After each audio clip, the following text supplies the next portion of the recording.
The new Dell XPS 13 is one of the best 13-inch laptops I've ever used. Let me show you what it's all about and why I would actually use this machine in this review. This is the new 11th gen model, and mine has the highest i7-1185G7 Tiger Lake processor with 16GB of RAM and a 1TB SSD. The XPS 13 is made from CNC aluminum, so the build quality feels excellent despite the smaller size. The lid is silver, while the interior of mine is a black carbon fiber composite, but there's also a white version which uses glass fiber for the finish, which feels different. Mine weighed just under 1.3 kilos or 2.8 pounds, then just 1.5 kilos or 3.3 pounds all up with the small 45-watt Type-C charger. It's quite small and portable as a 13.4-inch machine at less than 0.6 inches or 1.5 centimeters thick. The 13.4-inch touchscreen looks great. It's using a 16:10 aspect ratio, which means there's more vertical space when compared to most alternative options. And this just allows the screen to take up more of the available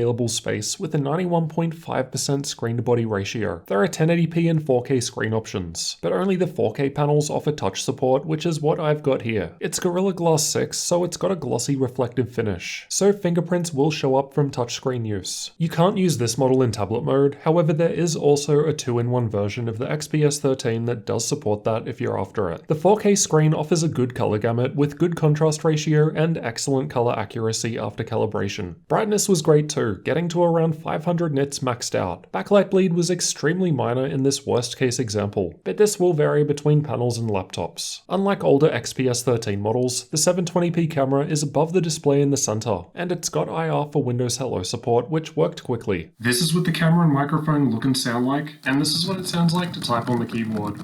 The chiclet keyboard has white backlighting with 2 levels of key brightness which illuminate all keys and secondary key functions. By default, the keyboard only stays lit up for 10 seconds, but you can modify this in the BIOS with separate timers for AC and battery power. Speaking of the BIOS, as is typically the case with Dell XPS laptops, we've got a lot of configuration options that can be changed, though many of these toggles are also available through software too. The keys don't feel small despite the smaller 13-inch size. The keyboard has 1mm of key travel, but the key presses have a subtle clicky feeling to them, which I liked. Here's how typing sounds to give you an idea of what to expect. The power button is right next to the delete and backspace keys, and an accidental press will put the machine to sleep, so you might want to change the default behavior in Windows. The key is blank as it doubles as a fingerprint scanner, and I found it to work fast and accurately. The Glass Precision touchpad felt extremely smooth to the touch. It clicks down anywhere and just feels nice to use, and it's a bit larger compared to last generation. Fingerprints show up on the black finish, but weren't too hard to clean with a microfiber cloth, and I'd expect the white finish to be much better in this regard, though it would probably show dirt easier. There are 2 Type-C Thunderbolt 4 ports, one on either side of the machine, along with a MicroSD card slot on the left and 3.5mm audio combo jack on the right. Both Type-C ports can be used as DisplayPort outputs, and both can be used to charge the machine. It also came with a USB Type-C to Type-A adapter in the box, so you can use your older devices. There's nothing on the back, while the front has a small light bar for indicating charge level and was completely smooth with no indent for your finger, which did make it a little difficult to open up at times depending on the angle. It was still possible to open with one finger despite the lighter weight. It felt pretty well balanced. It also powers on by default when you open the lid, which I think is a good feature, as chances are you want to use it when you open it. Keyboard and screen flex were both on the lower side. Again, good build quality for a smaller machine. The bottom is clean with just some subtle air intake vents towards the back. However, only the area directly above the intake fans is clear for airflow. Despite the smaller size and lighter weight, the rubber feet did a good job of preventing it moving around on my desk.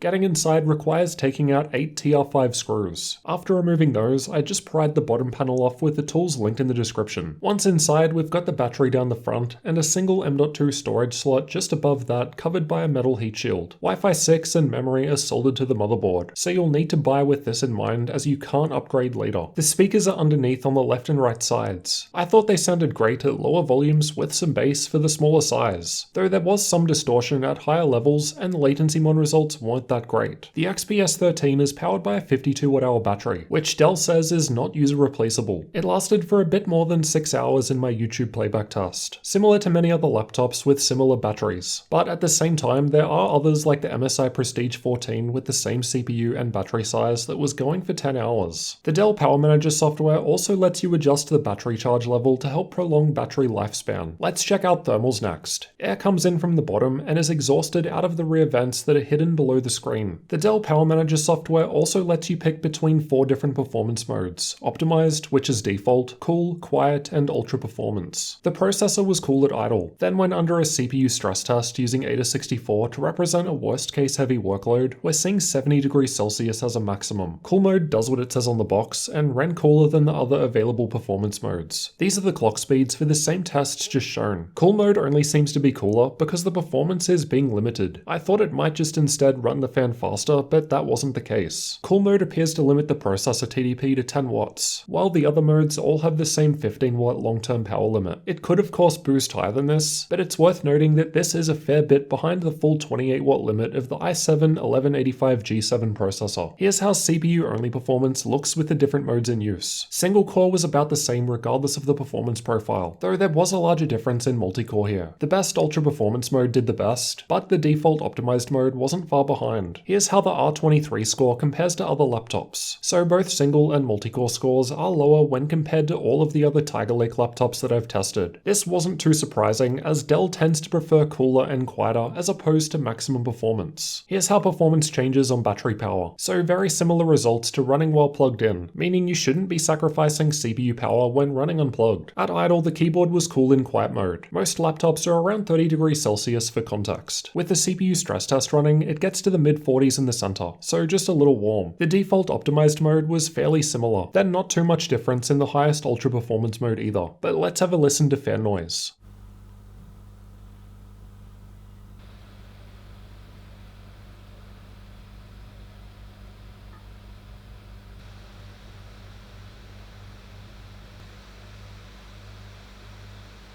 It sounded completely silent to me at idle in quiet mode. Even with the CPU stress test running, it was hardly much louder. It was again only slightly louder with the default optimized mode, while cool mode was a little lower. The highest ultra performance mode was loudest, but regardless, these results are still quieter when compared to pretty much all laptops I've tested. Although not a gaming laptop by any means, the Intel Xe graphics are definitely capable of running games. AAA titles at 720p can be okay at low setting levels, while esports titles are able to do far better. I've also tested some content creator workloads. Adobe Premiere was tested with the Puget Systems benchmark, and the XPS 13 was offering the lowest score I've had, though this is the first time I've tested a system with just Intel Xe graphics here. Adobe Photoshop is heavily dependent on processor performance, and as we've seen before, the 11th gen Tiger Lake processor does quite well in single-threaded performance, and this is why it's scoring higher than thicker, more powerful laptops here. DaVinci Resolve, on the other hand, is heavily dependent on the GPU, and the Intel Xe graphics just can't keep up compared to laptops with discrete GPUs. I've used Crystal Diskmark to test the storage. The 1TB NVMe M.2 SSD was doing well for the reads, though write speed was lower comparatively. The MicroSD card slot was basically maxing out my V90 card, and the card clicks in and sits most of the way into the chassis. Linux support is something that Dell have offered for years. You can even purchase the developer edition of the XPS 13 with Ubuntu 20 preloaded. I only just briefly booted a live CD, but found the keyboard lighting, screen brightness, touchscreen, touchpad, Wi-Fi, speakers, and camera to all work fine. For updated pricing, check the links in the description, as prices will change over time. Plus, there are a bunch of different specs you can choose from in terms of screen, storage, CPU, and memory. At the time of recording, the XPS 13 starts at $1,000 for the entry-level i3 model with 8 gigs of memory and 256GB SSD. Then it goes right up to $2,300 for the top-end model with highest processor and maxed out memory and storage, with of course options in between. Here in Australia, it's starting for over 2,000 Australian dollars, while the exact configuration I've tested here is over 3,000, then over 4,000 for the maxed spec. I could easily see myself using this laptop when travel is an option again. I do already have a smaller 12.5-inch Xiaomi Air for short trips, but it is missing a lot of the nice-to-have features due to the cheaper price. The XPS 13's build quality just feels excellent. The screen looks great, and it just works well, but this does of course come at a higher cost. Yeah, there's not as much sustained CPU CPU performance in long-term workloads compared to most other Intel 11th gen Tiger Lake machines that I've used. I don't know about you, but with a smaller machine like this, I'm not exactly smashing the processor with multi-core workloads like Blender or something anyway. If that is what you're all about though, then you'll probably be looking at a Ryzen-based option with 6 to 8 cores. Personally for me, a smaller machine like this is ideal for travel, so I don't think those 4 lower powered cores are going to cause me any issues. That said, the battery life wasn't that great when compared to those other Ryzen models, or even other Intel models for that matter. Another downside is the lack of discrete graphics. 13-inch gaming laptops do exist with GTX 1650 graphics, and these include the Asus X13 and Razer Blade Stealth 13. Granted, both of those can cost more than this depending on the configuration, but if you do need discrete graphics power, either for content creation or say gaming, then those would be a better choice than the XPS. And if you are after more information on either of those machines, then I've got some videos over here that you can check out. So I'll see you over in one of those next. Otherwise, if you're new to the channel, then make sure you're subscribed for future laptop reviews like this one.